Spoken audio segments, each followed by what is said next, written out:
when I was going through seminary in the late 90s, that was a really bad period in terms of biblical archaeology, where a school called minimalism was really in control, where people were, just freely claiming that David and Solomon were these myths of some ancient fiction writer. I could never bring myself to believe that the accounts of David in 1st and 2nd Samuel were mythical. And the reason why, Matt, is because those narratives are told at such a high level of cultural resolution, and so much attention is paid in 1st and 2nd Samuel to minor characters like Abner or Joab, these generals that worked for Saul and for David, who really play no theological role thereafter, or really aren't important outside of the lifetime of, say, David and maybe a little ways into Solomon. And so the question with the books of Samuel is, why mention, David's wife Abigail and her husband Nabal, and why talk about Saul at all? Like, Saul has no theological significance after David comes to the throne, and why talk about a lot of embarrassing episodes in David's life, like the Bathsheba incident, and when he acted like a crazy man to get out of the court of one of the Philistine kings. It's not very flattering. So there's a lot of unflattering stuff about David, and a lot of just kind of cultural and biographical stuff in 1st and 2nd Samuel that doesn't go anywhere, but it's great storytelling. And so just reading it, you have a sense that whoever is writing this is writing within the lifetime of these figures, or at least their descendants. And these characters are still fresh. They're still important to the public that's going to read these books, etc. And so, even in the 90s when I was in seminary and people were claiming, David and Solomon are fictitious, I was like, the books of Samuel do not read like a later fiction writer. This is material that's very contemporary at the time of writing. But then, in the late 90s, thanks be to God, they found a stele, a monument inscription, Stele, pronounced different ways. Some people say Stella, some people say Stele. Anyway, but this monumental inscription up in Dan, which is far northern Israel. It's called the Tel Dan inscription.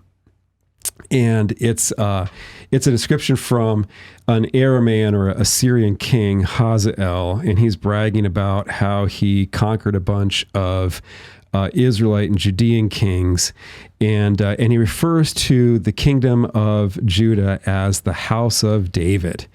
All right, I want to say thank you to Emmaus Academy. They've put out this brand new digital platform to help you grow in your love of sacred scripture and therefore your love of Christ. If you're like me, you know how tempting it is just to waste so much of your day on YouTube, like maybe you're doing now, or listening to political podcasts and other things.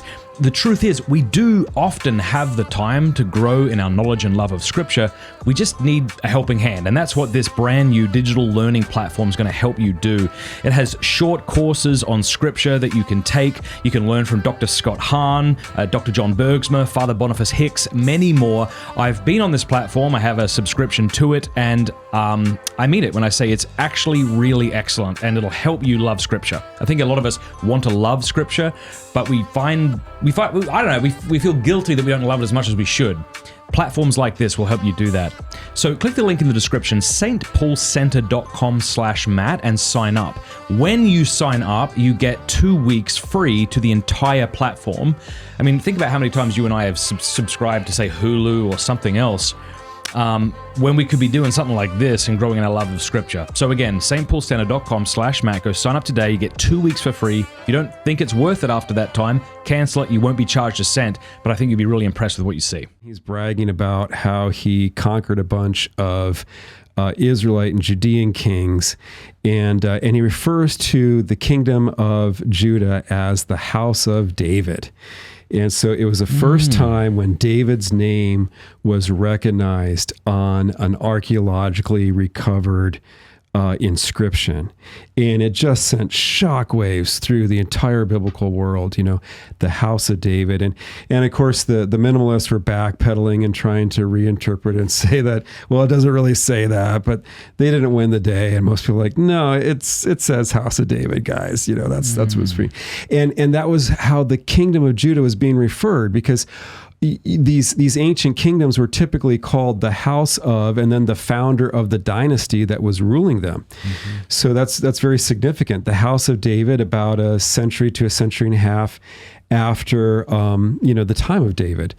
And then a few years later, they found a major tax collection center called Tel Zayat, which was west of Jerusalem, where the government collected wine and oil and other agricultural products from the farmers as taxes to the royal government. And this tax collection center dates to the time of David. So that means we've got like a administrative royal structure going on here, and we're collecting taxes, and that suggests something of a considerable like state, bureaucracy and stuff going on in the time period of David.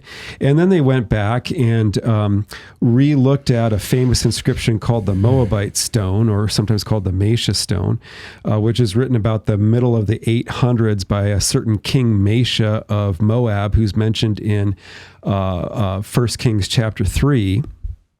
And he writes about how he has thrown off the yoke of King Omri of Israel.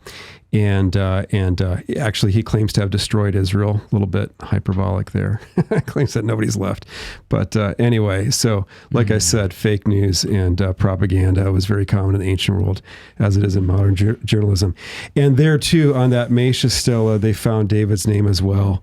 Also, the kingdom of Judah being referred to as the house of David. So now 2 instances of David's name on extra-biblical, archaeologically recovered instances. And, that was pretty significant. That kind of reset the discussion in terms of the central historical narrative of the Old Testament. It's wonderful. Hey, thank you so much for watching. Before you go, do us a favor, leave a comment, let us know what you thought of the video, like, and subscribe.